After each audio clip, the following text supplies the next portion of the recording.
I got together with a gem supplier who gets all of his stones and crystals directly from the mines in the indigenous countries where they're most plentiful. After using all of his expensive equipment to cut and polish all kinds of cabochons and crystals for sale, the extra pieces he has left over he polishes for me and sells them to me at a discount so that I can provide all of these beautiful stones to you guys. Some of them I've been cutting into pendant shapes myself, and then I'm going to take them to be further shaped and polished so I can sell them as actual jewelry pendant pieces. But a lot of them are so weird and funky and cool as they are that I'd like to just wrap them the way they are sometimes and make a really unusual necklace. Can any of you pause and screenshot some of these and tell me what you think the actual names of some of these stones are? Most of them are jaspers, agates, opals, and different forms of quartz. But there's really such a treasure trove of gorgeous pieces here. He'll be watching you without making a sound. You can try. Here's some I'd like to wrap today. Here's their size in American. Here's their size in European. Here's their size with a quarter. This one I believe is Mukite. You can correct me in the comments if you think it's something different. And my trusty 20 gauge antique copper square wire, which I think will be awesome for this.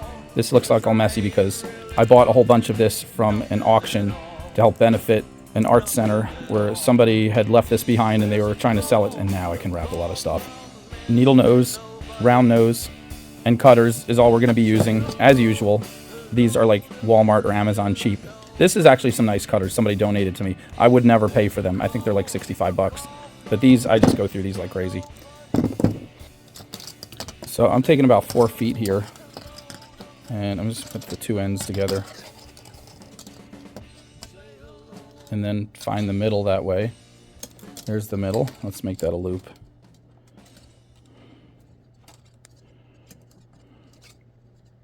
Ta-da!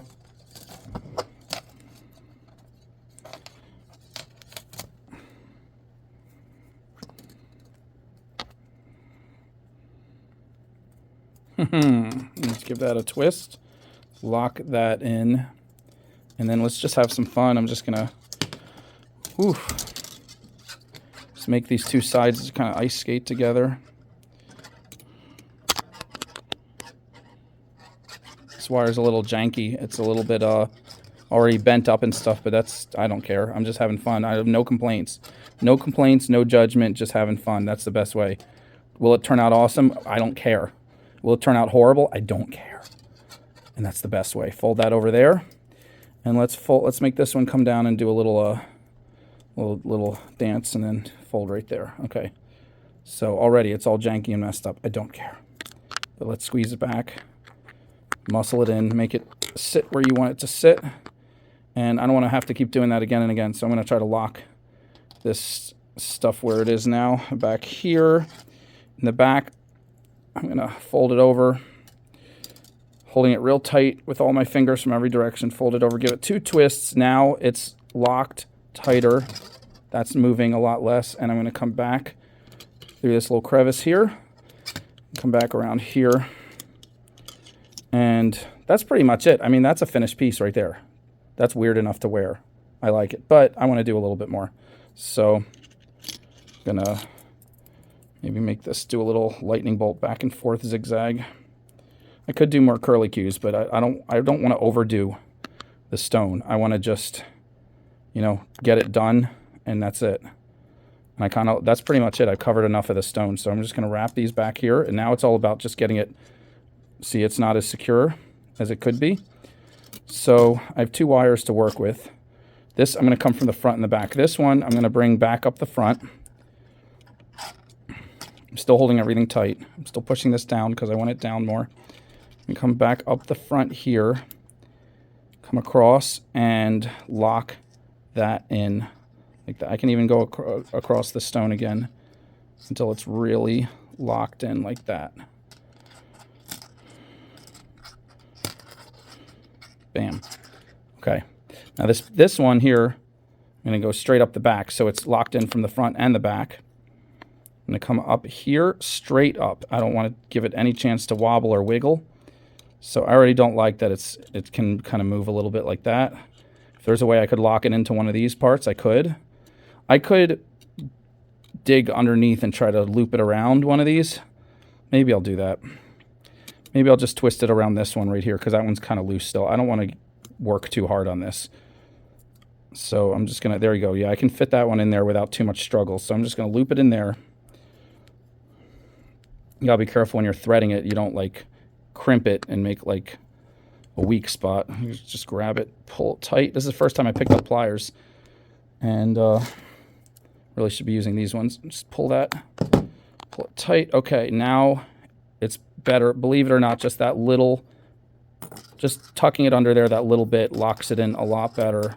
So now we can come straight up and finish wrapping. I'm going to line it up with this, and we're going to wrap these together. All right, and we're going to continue what I call the scarf across. Pretend that's a little face, and he's getting a scarf all the way up to his nose. Come across, come across. You can take the scarf up as high as you can, but remember, you're going to want to put a cord or a chain, or put some jump rings to have another cord and a chain. I like to add jump rings. It adds another element. Plus, if you don't add jump rings, you got to turn this a quarter turn like that so the cord can go in it without, and the pendant will still lay flat on the person's chest. And if you do turn it a quarter turn, then you don't get to see the cool wrapping of the scarf. So if you like how you did your scarf, do this and then put some jump rings. If you think your scarf is ugly, turn it a quarter turn and no one will really see it as much. But I think we're good. Just cut that halfway across. Tuck it in. This is like only the second time I picked up the pliers. And that's just to tuck it. I'm going to push them towards the middle. That's like a little, oh, it's kind of a bowl. It's more of a stretched out oval, but make it so the little pieces are hovering over that part. And then I'm going to twist this and like a diagonal, push them down in the bowl. Make sure I get both of them in there. Now, sharp ends are forever hidden. And now we test it and see. That is pretty stable, but not as stable as I would like. I don't like how that's floating right there, so we're going to give that a crimp. Pull it down. I don't like how this is no longer a straight line, so we're going to make it tight with some crimps. And that's also kind of cool. If this flips over, people see this side instead, that side looks just as cool. Who's to say which side is the front? You let the customer decide that, because, you know, I like making both sides look cool in a different way, if I can help it. If you can't, you know, you just focus on making it structurally sound. But in this case, putting little crimps in all the weak spots is actually making it look cooler. So checking this side, I could crimp this side too in several places, but I don't want to make it look extra busy. I like the lines the way they are. Maybe this one right here. I could give that a little crimp. Which way do I want to crimp it? I'll do it that way. Yeah, I like that. That's not bad. That one's kind of floating still a little bit. Let's tuck that in with a crimp. There we go. I don't like how that's sticking out a little bit. I'm going to take the flat part and just press it. There we go. A little better. Just to see little maneuvers here and there. See how that's kind of floating? Just press it. Just press all your spots where you feel like stuff is floating up in the air. If you want this loop to be a little better, I play with the loops after I make them. If they don't come out the way you want, give it a little pinch. See how that centers it a little more? The little loop inside the big loop. Just these little things. I want that to go up a little bit more. You use your fingernail. Fingernails are one of the most underrated tools you have. See that? I'm pressing all over. Everywhere I feel somewhere like floating up a little high, too high, I'm pressing it. Make everything tighter. You don't want this to catch on somebody's button and get unraveled, because then people will say, oh, you're not a real artisan. You're just a hack. And if you are just a hack, which we all might be, at least you can fool them into thinking you're not by making it tight enough that it doesn't come undone just because it's hanging on their chest and they hug somebody and the button on the other person's shirt grabs it and rips it out. So I'm pretty happy with this. I think these are 8mm jump rings.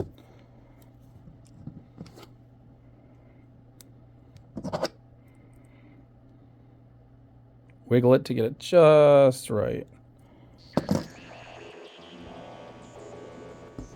I get these cords on Amazon for like 10 to 20 cents when you buy them in bulk. Bulk is like 8 to 10 bucks. You get like 100 of them. Nice lobster clasp, nice size, easy to use. It's a 2mm wax cotton cord, really strong, really soft on the skin. and then it has a 2-inch extender. So it goes from 20 inches if you clasp it here to 22 inches, which are real standard sizes for both men and women. Now anyone will invite me to the party because I'm just bona fide cool. Like, how could you not see this and be like, he's coming to my party, even if it flips over? So instantly desirable by society. This could be you. This could be all your friends. You could make one for each of your friends and relatives, and they could no longer be kicked out of clubs and other places where only cool people go. They will be certified elite, and then they can put on a snobby accent or patronizing attitude towards others, any way they want to go with it, because it'll set them up. You know, you can act, you know, oh, I'm sorry, police officer, did I break the law there? Well, you know, I think maybe you should let me off with a warning. Oh, ma'am, I'm sorry, did I bump you? Did I bump you? Are you single? Because maybe, just maybe, you would like to be in the company of a gentleman such as myself. Oh, sir, did I scratch your car? Did I bump your car with my door? Well, you know, maybe you should give me the apology. And, you know, maybe you'd like to offer me a gift card to Applebee's. I think we both know we should do what's right in this situation.